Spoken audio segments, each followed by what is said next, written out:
facilitate them to unbundle those functions. And you know, once unbundled, resources follow functions. So that is something that we have a commitment, and next week we are going to do it.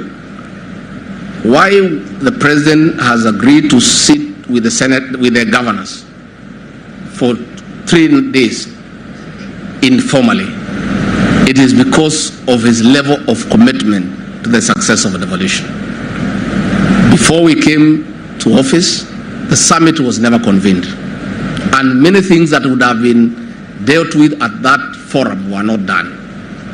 We have committed ourselves to have the summit meet regularly, and again we are going to have informal discussions.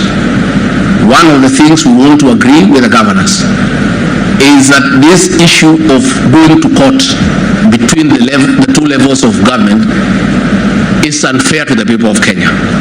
The lawyers of the governors are paid by the people of Kenya. The lawyers of the national government are paid by the people of Kenya.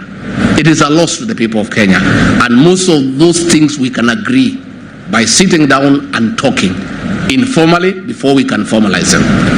I'll be extending an invitation to the Speaker and the House leadership to come and also talk to the governors and have an interaction, so that if there are issues that you think you need to raise at that level informally, and that can help in creating a good relationship, you'll have the opportunity to do so.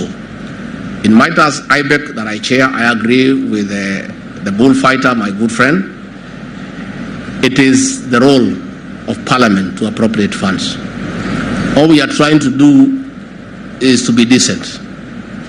We are trying to see whether we can arrive at something that is acceptable to everybody, so that when the matter comes to you, your work is much easier.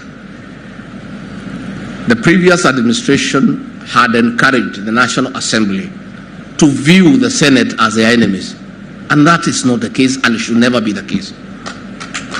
Our leader here of majority and the chief whip know they have clear instructions from the president that the Senate and the National Assembly are not enemies. The leaders of the National Assembly are properly guided that they must seek a good working relationship between the two houses of Parliament for the benefit of the people of Kenya. We therefore believe that most of these things can be sorted out where the two houses are not antagonistic. And that must start with the President and I by respecting the Senate, so that our leaders in the National Assembly can follow suit. You know when the leader shows Madharau, the junior people just follow suit. All these county commissioners who are disrespecting elected leaders, it is because that disrespect was being shown openly. Leaders were making abusive remarks about elected leaders in the presence of the civil servants. So they knew that is the official policy. Ourselves, we have told them in private and in public, any elected leader, it doesn't matter from what formation, must be accorded due respect. And we have told them to try and get elected and see how difficult it is. And therefore they must have that respect.